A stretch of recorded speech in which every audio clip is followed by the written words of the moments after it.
இப்போது புதிய அறிமுகம் ஆச்சி ஹோட்டல் சாம்பார் 50 கிராம் ரூபாய் 20 மட்டுமே. சம்மர் வந்தாச்சு. What's your plan for this holiday? எங்க கிட்ட விட்டுருங்க, நாங்க பாத்துக்கிறோம். GT Holidays, South India's #1 travel brand.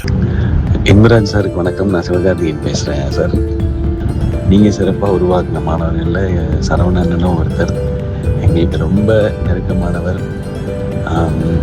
நான் அவரை பற்றி உங்களுக்கு தனியாக சொல்ல தேவையில்லை.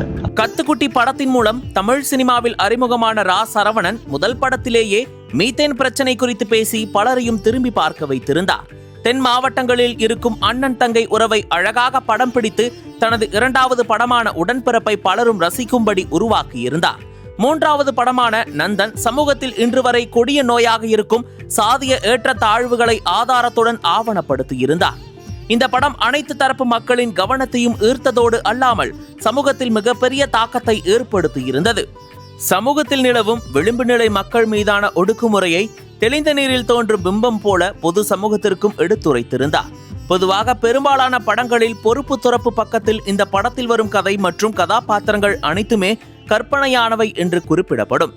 ஆனால் நந்தன் படத்தில் சமூகத்தில் நிலவும் சாதிய ஒடுக்குமுறைகளை வெளிச்சம் போட்டு காட்டிய இயக்குனர் ரா சரவணன், இந்த படத்தில் வரும் காட்சிகள் அனைத்தும் உண்மையே, நம்பிக்கை இல்லாதவர்கள் என்னுடன் வாருங்கள், நான் உங்களுக்கு அந்த சம்பவங்களை நேரில் காட்டுகிறேன் என்று குறிப்பிடப்பட்டிருந்தது. இது தமிழ் திரையுலகில் பரபரப்பான பேசுபொருளாக மாறியது.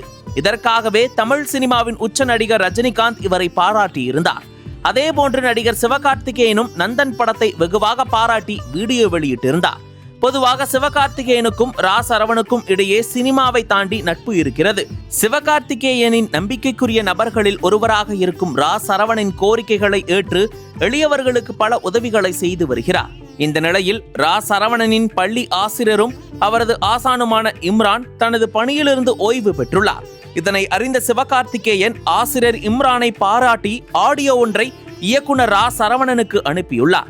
அதனை இயக்குனர் ரா சரவணன் தனது சமூக வலைதள பக்கத்தில் பகிர்ந்துள்ளார். அந்த ஆடியோவில் இனி வரும் காலங்கள் உங்களுக்கு மகிழ்ச்சியாக அமைய வேண்டும் என்று கூறியுள்ள அவர், வாய்ப்பு கிடைக்கும் போது ஆசிரியரை நேரில் சந்திப்பதாகவும் தெரிவித்திருக்கிறார். ஆசிரியர் பணியில் சிறந்து விளங்கிய இம்ரானுக்கு சிவகார்த்திகேயன் அனுப்பிய வாழ்த்து செய்தி அவரை நிகழ்ச்சியில் ஆழ்த்தியுள்ளது. இம்ரான் சாருக்கு வணக்கம். நான் சிவகார்த்திகேயன் பேசுகிறேன் சார். சார், உங்களுடைய ரிட்டையர்மெண்ட்டுன்னு எனக்கு சரவணன் சொன்னாங்க சார். எத்தனையோ மாணவர்களோட வாழ்க்கையை நீங்கள் மாற்றி அமைச்சிருப்பீங்க சார். ஒரு சிறப்பான பணியை ரொம்ப சிறப்பாக நிறைவு செஞ்சுருக்கீங்க சார். நீங்கள் சிறப்பாக உருவாக்கின மாணவர்களில் சரவணனும் ஒருத்தர். எங்களுக்கு ரொம்ப நெருக்கமானவர். நான் அவரை பற்றி உங்களுக்கு தனியாக சொல்ல தேவையில்லை. ஆனால் இன்றைக்கி ஒரு நல்ல இயக்குனராகவும் ஒரு ரொம்ப அருமையான ஒரு பத்திரிகையாளராகவும் எழுத்தாளராகவும் எல்லா வகையிலையும் சிறப்பாக இருக்கக்கூடிய அவர் இப்படி இருக்கிறதுக்கு முழு முதல் காரணமாக இருந்த உங்களுக்கு எங்களுடைய அன்பு நன்றியும் சார். இனி வரும் உங்களுடைய காலம் நீங்கள் விரும்பும்படியும் ரொம்ப மகிழ்ச்சியாக இருக்கணும்னு நான் கடவுளை வேண்டிக்கிறேன் சார். ரொம்ப மகிழ்ச்சி சார் உங்கள்கிட்ட இதன் மூலமாக பேசினது. வாய்ப்பு கிடைக்கும் போது உங்களை சந்திக்கிறேன் சார். ரொம்ப நன்றி சார். அனல் பறக்கும் செய்திகளை அப்டேட் செய்து கொள்ள நக்கீரன் களத்தை இப்பவே சப்ஸ்கிரைப் பண்ணுங்க.